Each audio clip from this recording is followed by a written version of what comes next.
초대교회 탐방 어쩌면 마지막이 될 것도 같은데 오늘 10장 1절에 보면은 어디가 나와요? 어디에? 가이사랴에. 가이사랴 많이 들어보셨어요? 가이사랴. 성지순례 다녀오신 분들 말고 가이사랴? 가이사랴가 어디야? 가이사랴. 뭐 예루살렘, 또 나사렛, 베들레헴 잘 알잖아요. 또 빌립보, 고린도 잘 압니다. 로마 잘 압니다. 가이사랴는 그렇게 우리가 익숙하지 않아요. 가이사랴에 누가 살았습니까? 고넬료. 이 고넬료는 또 누구야? 베드로, 바울, 요한, 바나바 잘 알겠는데 고넬료 잘 우리가 모르는 사람이에요. 그리고 오늘은 잘 모르는 동네에 살고 있는 우리가 잘 모르는 사람을 한번 만나러 가려고 합니다. 우리 이진정 목사님이 우리의 누구라고 했어요? 배 가장 밑판에서 열심히 노를 듣는 사람이다. 그게 어디에 나옵니까? 배너에 나와요. 그렇죠? 우리 배너 먼저 잠깐 보시겠습니다.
나머지는 집에 가서 보시기 바랍니다.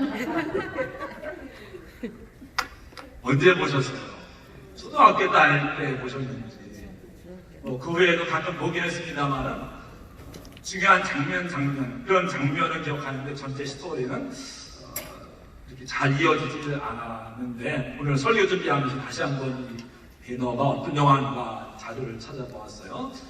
그냥 제가 막연하게 생각하기는 로마에서 전차 경주를 하고 또 여기에 등장하는 그 황제, 네로 황제일까 막연하게 그렇게 생각한 거예요.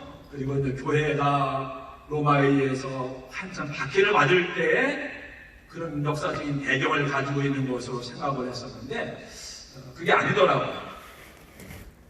여기 나오는 황제가 아니고 여러분이 너무 잘 아는 본디오 빌라도의 사람이에요.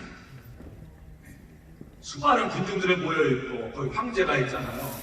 황제가 이제 이렇게 하면 그 사람 죽는 겁니다. 이렇게 하면 살리는 거예요. 뭐 이런 것들 로마 황제인가 보다 했었는데 성경에 구체적으로 나오는 본디오 빌라도 역으로 나오는 사람입니다. 그리고 로마에서 전차 경주를 막 한 것이 아니고 예루살렘이에요. 예루살렘에도 로마가 다스리고 있었으니까는 이런 전차 경주장을 만들어 놓았습니다. 그러니까 실제적으로 본디오 빌라도가 예루살렘에 있는 여기는 배경이 예루살렘이에요. 본디오 빌라도가 예루살렘에 있는 전차 경주장에서 이런 게임들을 많이 보고 즐기고 이렇게 했던 겁니다. 이제 또 거기에 보면은 동방 박사 가운데 몇 명이 왔었죠? 3명인데 그 사람 가운데 한 사람 이야기가 나옵니다. 기억나세요? 그렇지 않으면 그 영화를 다시 보셔야 돼요. 이 베너가 노예로 끌려갔다가 기적적으로 다시 살아나서 원수를 갖고 오고 예루살렘에 와요. 근데 그 시장에서 누굴 만나는 거는 동방박사 가운데 한 사람을 만나요. 동방박사 벌써 30년 전에 왔다 갔는데 이 소설에서 이렇게 되면 이야기를 전개 나가는 겁니다. 30년 전에 와서 보았던 그 메시아가 지금 어떻게 되었을까 궁금하잖아요. 메시아라고 믿고 왔는데 그 메시아가 지금 어떤 일을 하고 계실까 궁금해가지고 그 메시아를 다시 찾으러 온 그 동방박사원 한 사람을 베너가 만나게 돼요. 그러면서 이제 이야기가 다시 거슬러 올라가면은 베너가 친구인데 로마 사람이야. 이 사람이 배신을 당해가지고 노예로 끌려가고 있어요. 쇠사슬에 매여서 한 15를 지나가는데 거기에서 이제 엎어지게 됩니다. 로마 국력은 막 피초를 때리죠. 근데 너무너무 목마르고 근데 물을 주면은 안 돼요. 누구도 물을 줄 수가 없어요. 한 15를 지나가는데 넘어져가지고 너무 목이 마른데 지나가던 한 건장한 청년이 와가지고 물을 주잖아요. 그때 처음 예수님을 만나는 거예요. 그 동네가 어디예요? 나사렛이었어요. 여기는 예루살렘입니다. 이 사람은 본디오 빌라도. 그래서 그 동방박사관 한 사람 만나가지고 이제 예수님이 십자가 지고 올라가는 붉은 언덕 위에서 예수님을 만나게 된 그 이야기. 배경이 한참 네로 황제 때 이야기가 아니고 예수님 그 당시에 그 스토리를 배경으로 하고 있는 겁니다. 근데 딱 바라보는 순간에 내가 노예로 끌려갔을 때 나에게 물을 주었던 그 사람인 것을 감지하게 돼요. 그래서 예수님에게 은혜를 받기 위해서 이 사람이 베너가 예수님에게 물을 건네주는 그런 장면. 이게 성경 배경. 이 스토리 너무나 여러분들이 잘 알고 있는데 이 본디오 빌라도 이야기고 예수님의 십자가 사건 이야기고 이게 이제 예루살렘 이야기더라고요. 여러분들에게 이 장면을 보여드리는 것은 그런 전차 경주장이 로마에만 있었던 것이 아니고 예루살렘에도 있었고 또 우리가 가보게 될 가이사랴에도 있었어요. 이제 오늘 가이사랴를 잠깐 모시게 될 텐데 좀 더 시간 더 제가 그만할 때까지 보여주시면 되겠는데 여러분들 눈여겨보셔야 될 것은 가이사랴에서 원형극장이 있습니다. 지중해를 배경으로 하고 원형극장에 젖어 있는데 그 원형극장하고 또 하나는 그 가이사랴에 무엇이 있었는가 하면은 본디오 빌라도가 원래 가이사랴에서 주둔하고 있었던 관저가 왕궁이나 총독 관저가 예루살렘이 아니에요. 예루살렘은 가끔 본디오 빌라도나 아그리파에 올라가는 것이고 사실은 어디에 살고 있었는가 하면 가이사랴에 살고 있었어요. 오늘 그 가이사랴를 가보는 거예요. 가이사랴 할 때 딱 떠오르는 게 뭡니까? 거기서 바울이 2년 동안 감옥에 갇혀 있던 그곳이잖아요. 여러분들이 그 왕궁터도 눈여겨보시기 바랍니다. 거기에 왕궁터 밑에 이제 그 죄수들을 가두어두는 그런 감옥이 있었던 것이죠. 또 한 군데는 지금 보신 이런 U자형으로 생긴 전차 경주장이 있는데 여러분 여기 보면 수많은 군중들이 등장하잖아요. 환호성 부르고 하잖아요. 지금 같으면 사람 하나도 동원하지 않고 다 펌피로그의 비유로 다 가짜로 만들 수가 있어요. 이것을 만들 때는 그럴 기술이 없어가지고 7,000명을 동원을 했다고 합니다. 근데 더 많은 사람들이 몰려오고 7,000명만 이 안에 들어가게 했습니다. 나머지 사람들은 못 들어왔어요. 밖에서 데모를 했대요. 일당 받고 오는 사람들이었으니까. 이 사람은 실제로 들어온 그런 사람들이고, 또 이 가이사랴에 가서 이런 전차 경주장을 이제 보겠습니다만은 이 영화를 만들기 위해서 베너 비하인드 스토리에 보면 이걸 영화사에서 만들었어요. 원형 경기장을 만들었어요. 근데 그것이 뭐 40년, 50년 전이니까 그때 100만 불이 들어요. 100만 불 들고 여기나 홀스, 이건 얼마나 훈련을 다 시켜야 되겠습니까? 3달인가 4달이면 훈련을 시키고 그 다음에 말들도 아주 좋은 말 해야 되니까는 72마리인가를 다른 나라에서 수입을 해서 이 영화를 촬영했다고 합니다. 이건 한 6분 정도 이 전차 경주 장면이 나오는데 6분짜리인데 3달간 찍었어요. 6분짜리 찍기 위해서 3달간 이것만 찍었다고 하는 그런 이야기를 들었습니다. 아무튼 이 로마 시대 때는 이런 문화가 발달했던 거죠. 가이사랴를 보게 될 텐데 가이사랴에 이런 시설이 다 돼 있었습니다. 그러니까 실제로 가이사랴에 있는 원형 경기장을 전차 경기장을 볼 텐데 거기에서 진짜로 본디오 빌라도가 이런 장면을 봤던 거예요. 그때 바울은 거기서 죄수의 몸으로 재판을 기다리고 있었어요. 한번 가이사랴 먼저 동영상 통해서 한 3분 정도 보여주시죠.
지금 어디 보고 오셨어요? 가이사랴에 고넬료가 있었는데 했을 때 그 가이사랴가 바로 이 모습인 겁니다. 2000년 전에 가이사랴, 고넬료가 살았을 때 그 가이사랴, 바울이 2년 동안 같이 있었던 그때의 그 유적지가 지금도 그대로 남아 있습니다. 가이사랴는 도시예요, 저 산골이에요, 광야예요, 항구예요. 항구죠. 인천과 같은. 그래서 로마로 갈 때도 바울이 제수의 몸으로 여기서 배를 타고 갑니다. 그리고 다시 돌아오지 못하죠. 네. 그때 로마로 갔다가 6년 후에 순교를 나갑니다. 그리고 이제 1차, 2차, 3차 전도여행을 하잖아요. 전도여행 마치고 돌아오다가 멀리 들어오는가? 가이사랴로 돌아오는 그 항구 도시입니다. 인천이나 부산 같은 곳으로 생각을 하시면 되겠죠. 이 가이사랴는 예수님을 죽이려고 했던 왕이 누구였었죠? 헤롯 대왕이라고 하잖아요.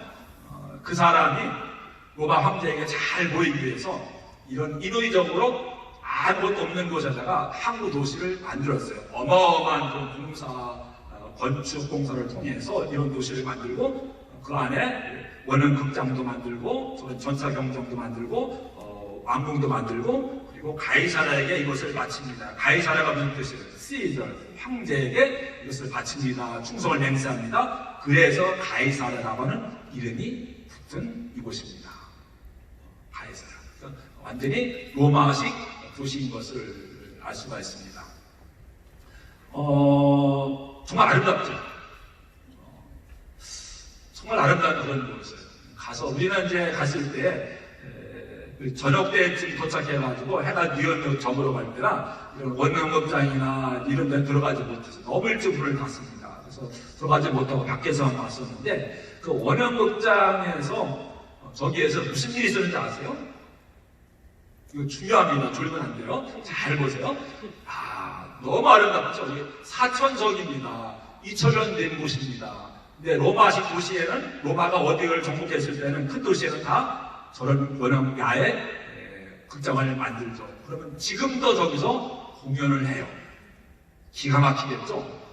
여름날 저기서 이제 콘서트를 한다고 할 때 관중들은 딱 앞에 뭐가 펼쳐져 있어요? 지중해가 너무 아름다운 지중해가 쫙 펼쳐져 한눈에 들어오고 지중해에서 솔솔 불어오는 바람을 타고 노래소리가 악기소리가 내게 너무 잘 들립니다. 그런 모든 것들을 다 이용해가지고 저런 시설을 만들지 않습니까? 2000년 전에 바울 당시에, 예수님 당시에 만든 곳인데, 저런 것들이 뭐 예루살렘에는 어딘지 다 파괴되었고, 예수님 살던 나사렛 동네 옆에 찌폴이라든가 가이사랴라든가 이런 것들 남아있는데, 그 중에서 가장 잘 보관되어 있는 이런 곳이에요. 근데 저것을 보여드리는 이유는 저기에서 너무 중요한 일이 났었어요. 성경 역사의 현장입니다. 사도행전에 나와요.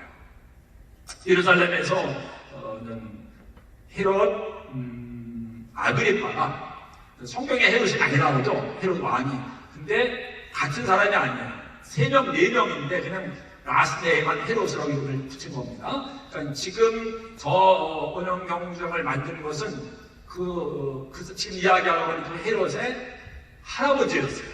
그러니까 할아버지, 아들, 손자, 증손자까지 이 사람들이 다 1세기에 예수님 당시에, 바울 당시에 그 이스라엘의 왕들로 다스린 거예요. 근데 그 왕 가운데 한 사람 이야기를 하려고 하는데 헤롯 아그리파, 따라서 해보시죠. 헤롯 아그리파. 아그리파 왕이 무슨 일을 저질렀냐면은 베드로, 요한, 야고보 중에 야고보의 목을 친 사람이에요. 아시죠? 그러니까는 유대인들이 너무 좋아하는 거예요. 이것 봐라. 그럼 베드로 죽이면 더 좋아하겠지? 유대인들의 기독교에 대해서 반감을 가지고 있었으니까 이건 나사렛 이단들이 막 설치고 다니니까 안 되겠다. 그래서 야고보를 죽였는데 의외로 너무 반응이 좋으니까 이번엔 누굴 죽이려고? 베드로를 죽이려고 감옥에 가둬놓았습니다. 내일 아침이면 끌어내가지고 참수형을 당하게 되는데 그 전날 밤에 하나님께서 천사를 통해서 베드로를 대피를 시키잖아요. 그 왕이 아그리파 왕입니다. 근데 베드로가 없어요.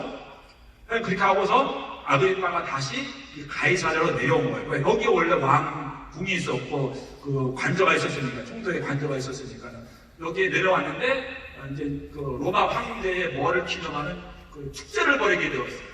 바로 여기에 올라가서 사람들은 4,000명이나 저기 막 찾겠죠. 근데 그 사람들이 막 이제 그 왕이 연수를 하니까 막 박수 보내고 막 하지 않았습니까? 그 왕은 저 앞에는 연단에서 지금 사라졌습니다만 거기서 나가서 있는 왕복을 입고서 연설을 했겠죠. 근데 너무 사람들이 막 흥분하고 왕이시오 저건 왕이 아니라 뭐라고? 신의 목소리다. 신이시오 막 하지 않았습니까? 기억하시죠? 바로 저 그 역사 현장이 거긴데 왜 사람들이 그 아그리파 왕에게 왕이시오 그 사람은 유대인들이 아니었겠죠. 로마 사람들이었겠죠. 로마 도시였죠. 로마에서 파견한 왕입니다. 로마 사람 살고 있습니다. 저기 다 모였습니다. 근데 막 왕을 신처럼 떠왔던데 정말 내가 신이 된 그런 기분인 거요. 신처럼 행세하는 거요. 근데 연설을 하다가 엎어지게 돼요. 갑자기 복통이 생깁니다. 그리고 나흘 후에 죽어요. 그게 성경에만 나오는 기록이 아니고 역사서에 그 이스라엘 역사 가운데 요세푸스 그 왕이 쓴 요세푸스가 지은 그 역사서에 그 기록이 나옵니다. 근데 그 이야기가 성경에도 나옵니다. 근데 그 현장이 지금 남아있는 거예요. 저기에서 그 일이 났어요. 누가 죽었다고요? 아그리파가 죽었어요. 근데 기독교인들은 너무 좋았겠죠. 왜? 그 아그리파가 무슨 악행을 저질렀습니까? 베드로도 죽이려고 했었는데 실패로 끝났습니다만은 근데 누구를? 야고보를 쳐 죽인 그런 사람이었어요. 그 일 후에 여기 와서 자기가 죽은 거예요. 한 50세가 안 된 나이에 AD 44년에 몸에 있는 이런 일, 지금 타이밍에 있어서 이런 일들이 일어나게 되었던 겁니다.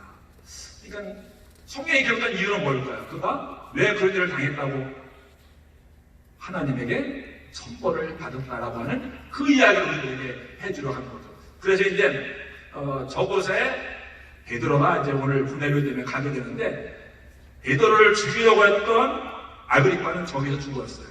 그렇죠? 근데 아그리파가 베드로를 죽이려고 했을 때 베드로는 살아서 저기를 가요. 죽이려고 했던 사람은 여기서 죽고 죽임을 당할 뻔한 사람은 살아서 여기를 가는 그런 곳입니다. 그런 역사적인 배경을 가지고 성경 역사가요. 이게 뭐 그냥 그러게 정말 실제적인 것임을 우리가 알 수 있지 않습니까? 하나님은 웬만해서는요 이런 일을 행하지 않으세요. 웬만하면 여러분 기적의 상식이 되면 그건 기적이 아닙니다. 기적을 얼마든지 하나님이 행할 수 있지만은 기적을 잘 행하시지는 않죠. 하나님이 만드신 다른 자연법에 따라서 세상을 움직이는 모든 것이 기적이 일어나면 그건 이미 그리고 하나님의 악행을 저지르는 모든 사람들에 대해서 뭐 네로라든가 그다음에 히틀러라든가 이런 사람들에 대해 그때그때 개입하시고 그들 벌하시고 하는 사람들은 하나님 살아계신 걸 알겠지만 세상 역사는 돌아가지 않습니다. 엄청난 카오스가 일어나게 됩니다.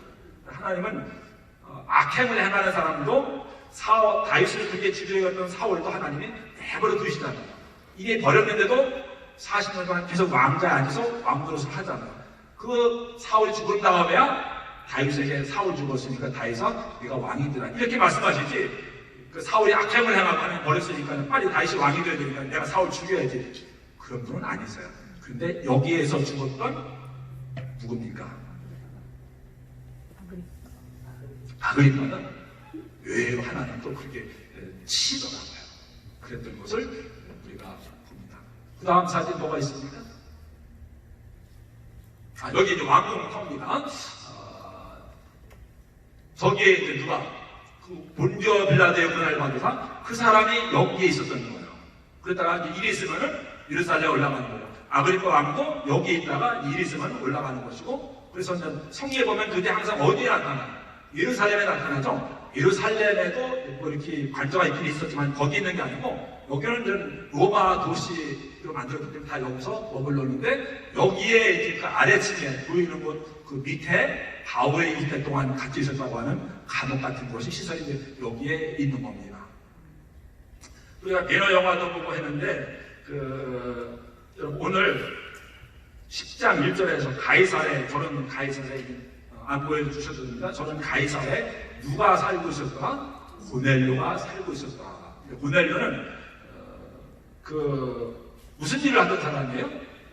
백부장입니다. 백부장은 100명의 부하가 있는 꼴라리아 뭐 중대장도 될까요? 또 천부장은 뭡니까? 1000명의 뭐 사단장으로 생각하면 되겠죠. 백부장은 100명 정도니까 군대 갔다 오신 분들은 중대장 정도 되겠고, 그러니까 뭐 높은 지위에 있는 사람도 아니고, 또 이 사람은 로마 사람이죠. 로마 군인이잖아요. 그러니까 이탈리아나 로마인데 거기서 이제 파견을 나온 거예요. 그러니까 이방인이죠. 그 고넬료가 여기서 있었는데, 그 고넬료가 누굴까 별로 모르는, 이 사건이 아니면은 고넬료는 누구도 알 수 없는 그런 사람인데 아주 유명한 사람이 되지 않았습니까? 근데 고넬료가 너무너무 이제 이 사람이 어떤 사람인가를 우리가 있는 결론까지 가면서 알게 될 텐데, 로마의 백부장이고 이방인이고 파견되어 나온 사람이고 어떤 리타이어를 했을지도 모르는 그런 사람, 뭐 유명한 사람 아닙니다. 근데 온 지구로 더불어 하나님을 경외하는 사람이었고, 그래서 내 기도와 구제가 하나님 앞에 상달하여 고업 하나님 앞에 상달하여 하나님의 기억하신 바가 되었느니라. 이게 누구 이야기예요? 고넬료 이야기예요. 유대의 어떤 좋은 사람 이야기가 아니고, 유대인 이야기가 아니고 이방인인데 로마에서 파견 나온 군인이었습니다. 이 사람은 로마 사람인데도 누구를 믿었어요? 하나님을 믿었어요. 이방인인데도, 이방인도 유대교에 관심 있으면은 그럴 수 있어요. 유대교에 회당에 나가서 예배 드릴 수 있어요. 대신 거기까지입니다. 이 사람은 아마 이제 가이사랴에 와가지고 하나님을 알게 되었을 것이고, 5월절 식구들과 안식일마다 회당에 가서 예배를 드렸을 것이고, 근데 이 사람은 하나님 앞에 천사가 보내서 말씀하시길, 내 기도와 구제가, 무엇과 무엇이? 기도와 구제가 하나님 앞에 상달하여, 우리가 기도합니다, 선양을 합니다, 하나님 앞에 다 올라가죠. 구제를 하는 것도 하나님 앞에 올라가는 겁니다. 기도하는 것도 하나님 앞에 올라가는, 하나님 앞에 올라가면 어떻게 됩니까? 하나님의 기억하신 바가 되었는데, 그 고넬료 누가 기억하셨나고요? 하나님이 왜? 뭐 때문에? 늘 기도하고 구제하는 사람이었기 때문에. 고넬료는 이름 없는 사람이었어요. 근데 그 이름 없는 사람의 기도와 구제도 누가 기억을 해주신 거예요? 하나님이 기억을 해주신 거예요. 오늘날은 고넬료가 너무 유명하지만 그때는 그냥 제대로 하나님 믿는 사람도 아니고 이방인이고, 그런데도 얼마나 그 기도를 열심히 하고 구제를 열심히 했으면 그 모든 것들이 하나님 앞에 다 올라가서 하나님이 기억하신 바가 되옵니다. 하나님이 기억해 주실 수 있는 여러분 되시기를 축원합니다. 하나님 날 기억해 주시면 그 이상 바랄 것이 무엇이겠습니까? 하나님, 제가 전쟁터에 나가서 그 전쟁하는 가운데 하나님을 잊어버릴지라도 하나님은 저를 잊지 말고 기억해 주시옵소서. 그러면 하나님 되는 거예요. 그렇죠? 네, 우리가 이제 이렇게 교회 창립기념주일에 우리 그런 행사하지 않았습니까? 기도 제목을 다 써가지고 풍선에 붙여가지고 밖에 나가서 날려보냈죠. 하늘 쫙 올라가죠. 그게 이제 하나님 앞에 올라가는 거예요. 여러분의 모든 기도가 하나님 앞에 다 올라갈 수 있게 되기를 축원합니다. 이 사람이 이런 사람이었어요. 어떤 사람은 기도해도 열심히 기도하는데 하나님 앞에 올라가지 않을 수도 있어요. 이 사람의 기도는 하나님 앞에 올라갔다라고 하는 것이 중요하죠. 그래서 하나님께서 특별한 은혜와 축복을 이 사람에게 주시고 있는데, 그 이야기는 이 사람이 그냥 우리와 똑같은 사람이에요. 근데 그가 기도할 때 누가 보고 계신 거예요? 하나님이 보고 계셨다는 거예요. 대제사장이 예배 드릴 때, 제사 드릴 때 하나님이 그걸 보셨다는 이야기가 아니고, 하나님이 누구의 기도를, 저 이름 없는 이진희 목사가 조용히 목사님의 기도를 들으시는 건 당연하겠죠. 그게 아니고 이진희 목사의 기도도 눈여겨 들으시고 기억하시는 하나님이시다. 우리 가끔 기도할 때 나 같은 사람이 나 같은 목사가 이런 기도한다고 하나님이 들어주실까? 기도하는 사람이 얼마나 많아. 또 이 세상에 얼마나 중요한 큰 기도 제목들이 많이 있습니까? 내가 그런 기도 제목을 가지고 기도하는 것도 아니고, 여기 달라스의 작은 교회 목사한테 하나님 우리 교회 좀 부흥시켜 주시옵소서. 이게 하나님에게 중요할까? 하나님 세계 통화를 생각해야 되고, 이런 거 위해서 기도하는 것도 아니고, 그냥 우리 가정 건강하게 해달라고 내가 기도하고, 우리 교회 부흥되게 해달라고 기도하고, 이게 자그마한 기도인데, 내가 기도 좋은 것도 아닌데, 나 같은 사람의 그런 작은 기도 하나님이 들어주실까? 아닙니다. 아니죠. 고넬료 같은 이름 없는 사람이 고넬료가 세계 평화를 위해서 기도했겠습니까? 근데 그 기도를 하나님이 눈여겨보시고 기억하셨잖아요. 고넬료 내 기도 하나님의 상달된 거죠. 일본에서 가끔 이 예화 들었잖아요. 이렇게 하면 이건 3시까지 끝내드릴게요. 새 교인이 왔어요. 하나님한테 기도하고 싶은 것이 있어요. 나는 믿음도 열심히 기도도 못하고 구도적 기도 잘 못하고, 근데 하나님의 얘기를 꼭 들어주셨으면 좋겠어요. 근데 너무나 많은 사람들이 기도를 하고 있는 교회에 와보니까 어떻게 했다고 합니까? 언제 내가 기도하면 하나님이 가장 잘 들어주실까? 교회 아무도 없을 때 밤 12시 오면 나 혼자 기도하면 하나님 내 기도 들어주시겠지? 아주 신박하지만 그 시간에 비교해서 더 많은 사람들이 기도하잖아요.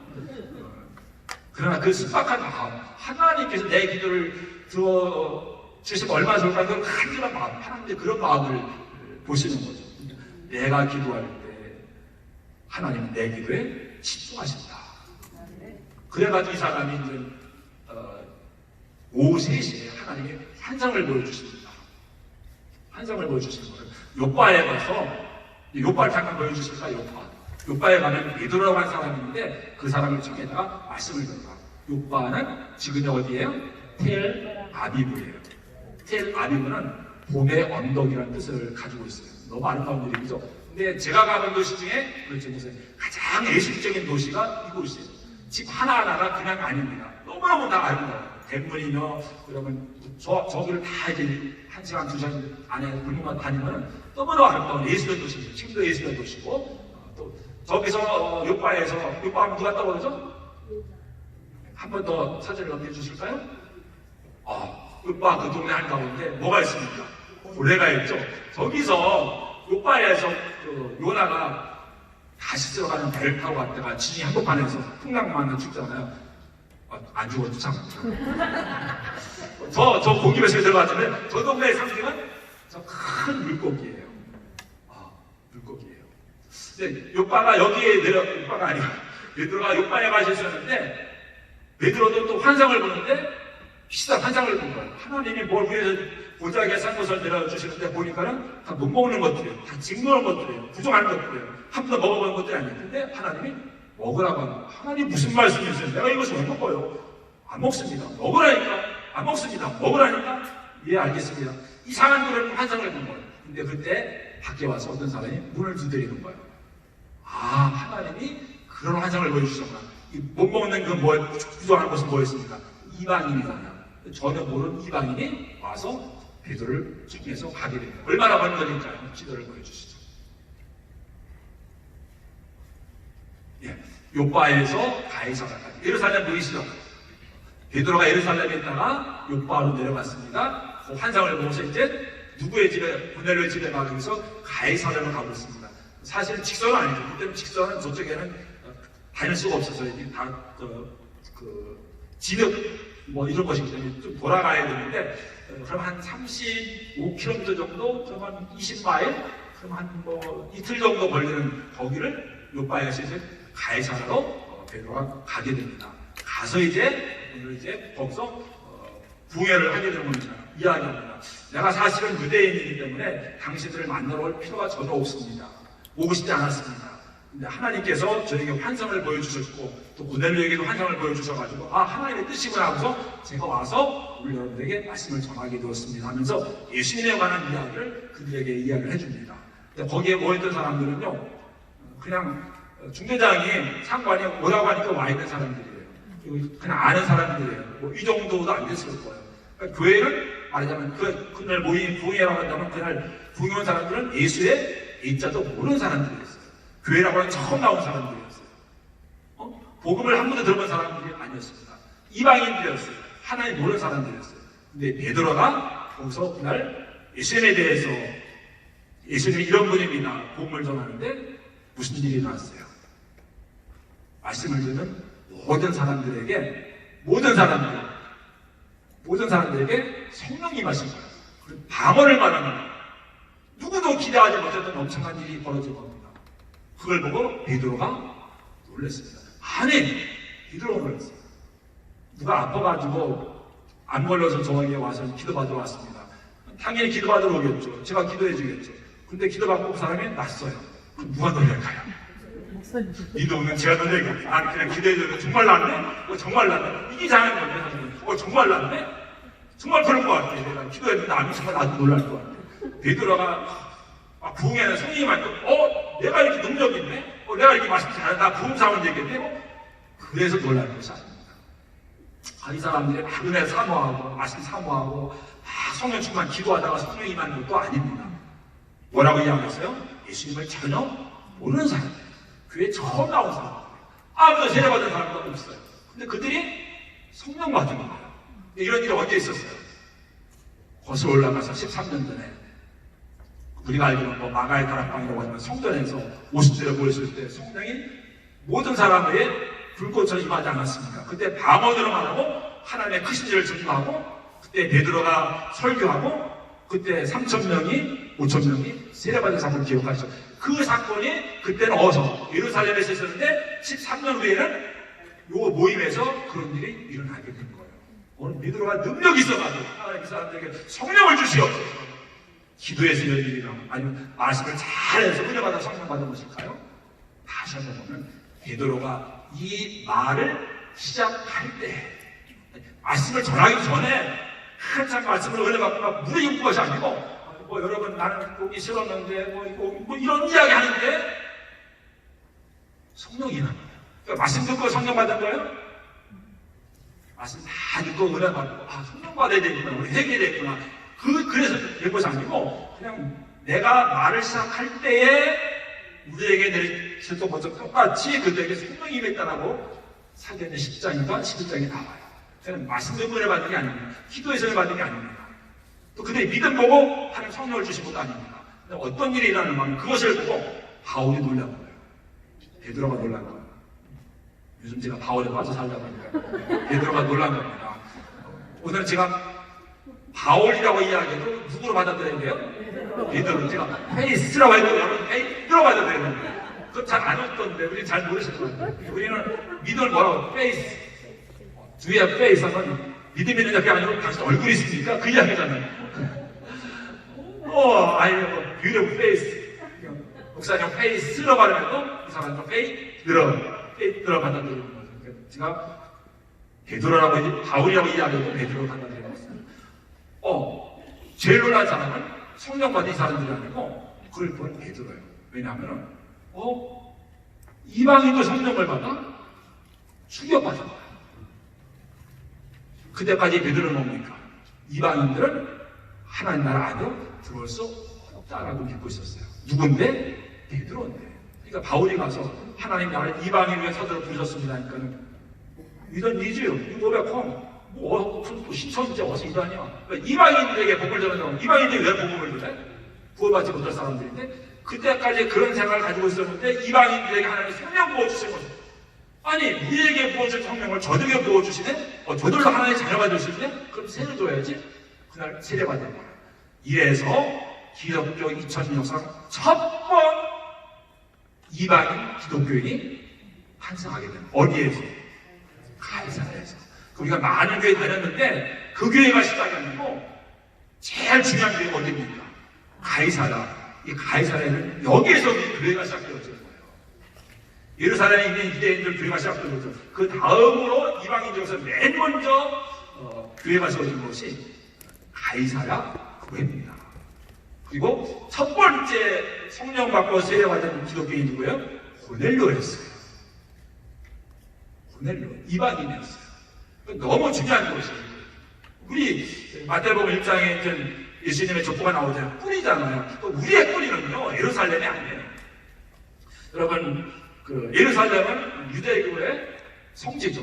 기독교의 성지는 기독교인의 예루살렘은 예루살렘이 아니고 어딜까요? 가버나움이에요. 예수님의 가버나움에서 3년 동안 공생을 살지 않았습니까? 거기서 복음을 전하지 않았습니까? 마지막에 십자가 지고서 예루살렘 올라간 것이지 예수님은 3년 동안 가버나움이라는 작은 동네에서 사시고 천국복음을 증거하시고 거기서 제자들 모으시고 거기서 사역을 하셨어요. 근데 가버나움 어디야? 그러면 안 되는 거예요. 기독교의 성지는 예루살렘이 아니고 가버나움이에요. 그리고 예루살렘 교회에서 우리 기독교가 이방 기독교가 나온 것이 아니고 어디서? 가이사랴 여기에서 나온 겁니다. 우리 것을 알아야 됩니다. 근데 고넬료는 참 축복받는 사람이었죠. 내 기도와 구제가 하나님 앞에 상달하여 여러분 기도가 상달되면 얼마나 좋겠습니까? 근데 그것보다 더 큰 축복은 뭐예요? 하나님이 그로 하여금 복음을 듣게 하시고 구원받게 하신 것이 훨씬 더 천배 만배 큰 축복이었어요. 기도응답 받는 거, 응답 받으면 좋죠. 응답 받지 못해도 하나님 나를 당신의 자녀로 삼아주시고 당신의 백성이 되게 하시고 나를 사랑하시고 이건 100배, 1000배, 만배 더 놀라운 축복입니다. 우리는 고넬로 이야기할 때 그 기도를 하나님 다 들어주셨다, 참 얼마나 좋았을까가 아니고 하나님이 그를 구원해 주신 거, 우리를 위해서, 이방인을 위해서 하나님 나라의 문을 열어주신 것이 엄청난 축복이 아닙니까? 할렐루야. 그랬던 곳이 가이사랴, 바로 이곳입니다. 근데 이제 시간이 지나고 그렇게 교회가 세워졌습니다. 그 다음에 바울 이야기로 돌아오고 있습니다. 바울의 1차, 2차, 3차 전도여행 마치고 이제 예루살렘에 돌아왔어요. 그래서 그 다음 계획은 뭐냐면 로마에 잠깐 갔다가 서바나까지 스페인까지 가는 거예요. 그때 하나님이 환상 가운데 말씀하신 거예요. 바울아, 네가 예루살렘에서 나를 증거한 것 같이 어디에서도 로마에서도 나를 증거하여야 되라. 아멘. 왜? 내 계획이 그거였을 하나님이 그 계획에 헌법을 해주셨거든요. 그러니까 이제 로마 가는 길은 시간에 들어서 활짝 열린 거죠. 가면 되는 거죠. 근데 그때 체포가 돼요. 재판을 받아야 돼요. 문이 닫혀요. 몇 년 동안? 2년 동안. 그러니까 하나님과 우리 교회, 하나님과 나 사이에 어떤 큰 비전이나 목표는 같을 수 있어요. 디테일에 있어서는 다를 수도 있어요. 우리의 시간표, 하나님의 시간표가 다를 수도 있어요. 우리의 방법과 하나님의 방법이 다를 수가 있어요. 내 기도하는 것, 그 궁극적인 목표와 하나님 원하시는 것 같은 거일 수 있어서 그 기도가 이루어지는 방법은 다를 수도 있어요. 아, 하나님 내게 로마 길을 열어주시는구나 믿었어요. 근데 2년 동안 지체가 됩니다. 그 2년 동안 바울이 어디에 있었는지 아세요? 가이사랴에. 거기에 다 이제 그 재판정도 거기에 있고 총독 관저도 거기에 있고. 근데 예루살렘에 있으니까는 유대인들이 자꾸 모의를 꾸미고 계략을 꾸며가지고 바울을 죽이려고 하는 거예요. 그래서 총무장이 바울을 예루살렘에서 끌어내서 가이사랴에 가게 합니다. 거기서 재판을 기다리는데 한 달이 지나도 1년이 지나도 2년이 지나도 감당 무서시는 거예요. 재판을 안 하는 거예요. 연기하는 거예요. 나는 빨리 로마에 가야 되는데 너무 힘든 거예요. 그러면 바울에게 있어서는 이 허송세월한 시간이었을까요? 가이사랴에 2년 동안 있으면서 바울이 뭘 했을까요? 같이 있지 않았어요. 성경 보면 근데 구류도 항상 같이 있는 건가요? 아무튼 군인 한 사람을 붙여줘가지고 감시하면서는 나가게 자유롭게 생활할 수 있게 해줍니다. 그리고 이제 가끔 가다가 총독이나 왕이 불러서 이야기하는 거예요. 그래가지고 바울 같은 사람이 어떻게 본디오 빌라도는 아니지만 그때 다른 벨리스도 베시도는 총독이지만은 또 아그리파 왕이지만은 바울이 복음 전하기 위해서 근데 아무리 복음 전할 수 있는 사람들이 아니잖아요. 근데 죄수의 몸으로 억울하게 죄도 지은 것도 없는데 갇혀 있으니까는 그런 사람들을 만나는 거예요. 너 왜 여기 왔냐? 그럼 자기 이야기 쭉 하는 거예요. 내가 이런 사람이었는데 하나님 은혜로 이렇게 왔습니다. 저는 조금 더 부족함이 없습니다. 왕께서도 저와 같은 사람이 되기 원합니다. 제가 매일 빼놓고는 다 뭐 이런 식으로 여러분 총독 앞에서 왕 앞에서 바울이 2년 동안 계속 복음을 전해요. 근데 아그리파 왕은 이 지금 또 그 복음 전하는 아그리파 왕은 아까 죽은 원형극장에서 죽은 그 왕의 아들이에요. 근데 그 아들은 바울 통해서 복음을 듣게 돼요. 관심 갖게 돼요. 그럼 이렇게 이야기합니다. 네가 저번 말로 나를 전도하려고 하느냐? 그렇게 반박을 할 정도로 이 사람이 거의 예수 믿을 뻔했어요. 바울이 어떻게 간이 왕을 만나고 전도를 하겠습니까?